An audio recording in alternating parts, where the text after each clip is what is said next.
Hi, my name is Francis Quintanilla, and this is my presentation on learner-centered assessments. Introduction to learner-centered assessments. Learner-centered assessments are designed to actively engage students in their own educational journey. These assessments emphasize ongoing feedback, self-reflection, and collaborative goal setting, instead of measuring performance at specific points in time. By integrating assessments into daily learning activities, educators can gain deeper understandings into each student's progress and adjust their teaching strategies as needed. Thomas's 2012 study, as cited in Kearney 2019, found that student engagement has been linked to academic success. Involving students in setting their own academic goals, evaluating own progress, and reflecting on their learning experiences, educators foster a sense of accountability. This not only improves student engagement and motivation, but also prepares learners with essential skills for lifelong learning. Plan, Do, Study, Act, also known as PDSA. This cycle is widely recommended as an effective approach to quality improvement, as stated by McNicholas in 2019. It is a systematic approach to improving processes and outcomes often used in various fields, including education, to drive continuous improvement in assessments.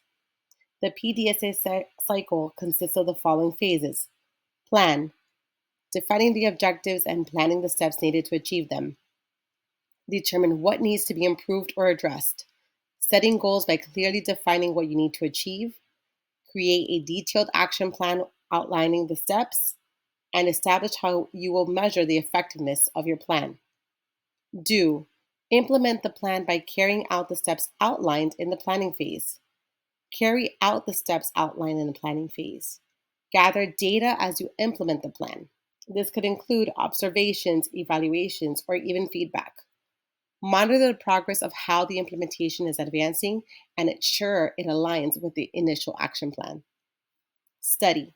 Analyze the data collected to see if the plan is working as anticipated. Compare the results against your goals to determine if the objectives were met. Reflect on what worked and what could be adjusted. Act.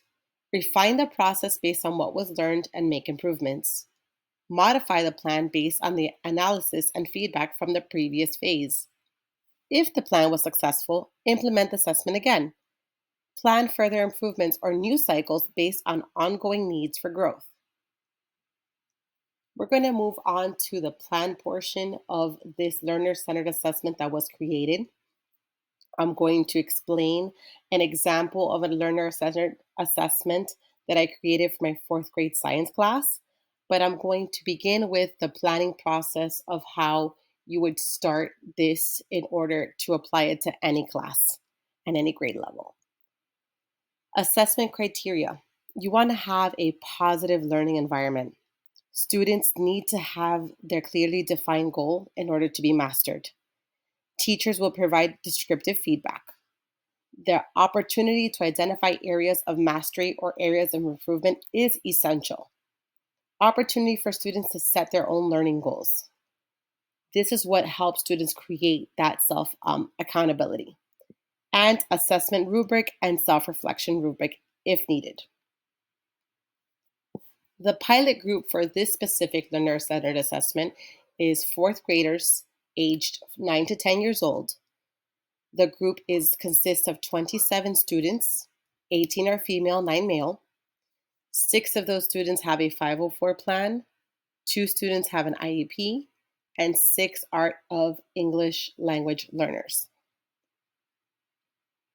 Predictions on impact of learners include encouraging the student to have accountability, motivation, engagement, collaboration, confidence, self-reflection, application of knowledge, problem solving, and analyzation of self-assessment. Carrying out the cycle. This cycle will be carried out over 10 school days. At the end of the unit topic on the water cycle, students will create a digital water cycle model that details each phase. The students will reflect on their awareness and strengths and areas of improvement when reflecting on their design and creation process. The do part of this learner-centered assessment entails the following assessment. It might be a little bit challenging to see, but when you do zoom in, you can see that the objective is clearly listed about knowing the stages of the water cycle, which includes evaporation, condensation, precipitation, and collection. The very first question starts with I named all of the stages of the water cycle, and it gives them the option to for them to reflect on did they name all four? Did they name just three? Did they name just two? Did they name, one or none? The second question refers to I feel I accurately describe each stage of the water cycle.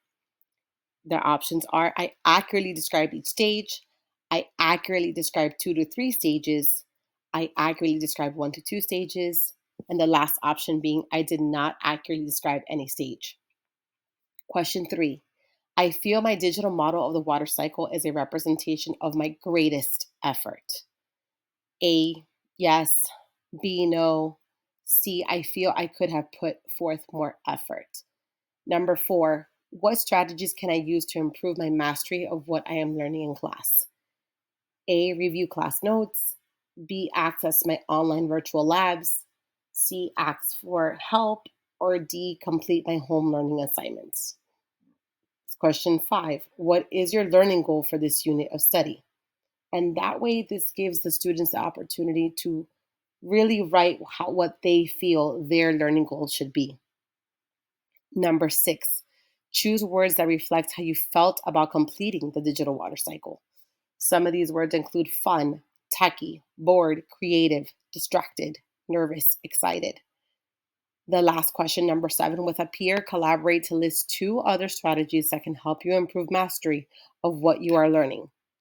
And this gives the students the opportunity to work collaboratively with a peer to develop 2 other ways that can honestly help them improve their mastery of what they are learning. The development process entails that this assessment was designed with the students' interests and learning styles in mind. Shepard's 2000 study, as cited in Macmillan 2014, states one of the most popular admonitions about classroom assessment is that it needs to be meaningfully integrated with instruction to have a positive effect on student learning and motivation. This integration involves students in their learning and promotes engagement, creativity, and application of their knowledge and skills. By clearly identifying the learning objectives the students need to master and utilizing an assessment format that is student friendly, students will be more inclined to be engaged in their learning. Study. This is where the collection of data comes in. You want quantitative data that you can tally by the students' responses for each question, and then you want qualitative data based on their personal responses. Bellini 2015 states the purpose of evaluation is to, quote, monitor learning and assess learners' comprehension so that teaching can be modified and further learning is informed through continuing and timely feedback until the anticipated level of understanding has been accomplished, end quote. The learner-centered assessment provides the opportunity for students to monitor their learning as they reflect on their learning process. Analyzing the data from the assessment includes tally and record the number of students who selected pre-selected choices. That's why they have in the example those A, B, C, D options. Include any new words or descriptions that students added on the assessment. Determine which categories had the lowest and or highest number of responses. Engage in self-reflection in response to class lessons and activities. Determine if the assessment provides the intended impact for the students. This also, with the collection of data, leads into intervention. If the students do not achieve the intended results, the following options can be implemented for intervention. The use of differentiated small group instruction, use of hands-on models, detailed elaboration of objectives, and even student-led conferences. ACT. This is the final stage of the PDSA cycle, And we are going to go ahead and apply what all of that entails when you go ahead and pretty much sum up the entire learner-centered assessment, collect that data, analyze it, and see now reflecting what can be adjusted. Revisions and next cycle. Revision of the assessment will take place if students struggled with designing and explaining the stages of the water cycle and or difficulty with the self-reflecting. Revisions include students choosing how to create their model representations, for example, physical diagram, a diorama, or even given the same digital option. Another revision includes allowing students to work in small groups versus doing this assignment independently, and providing additional support for English language learners by, for example, using dictionaries, resources in their own native language, maybe some video links on their virtual labs to assist visuals, and providing additional accommodations for students with 504s and or IEPs. The use of the assessment for the next cycle.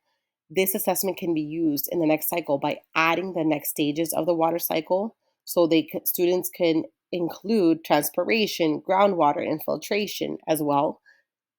They can determine the strategies work best in helping students meet their learning goals and make adjustments to reflect new learning goals.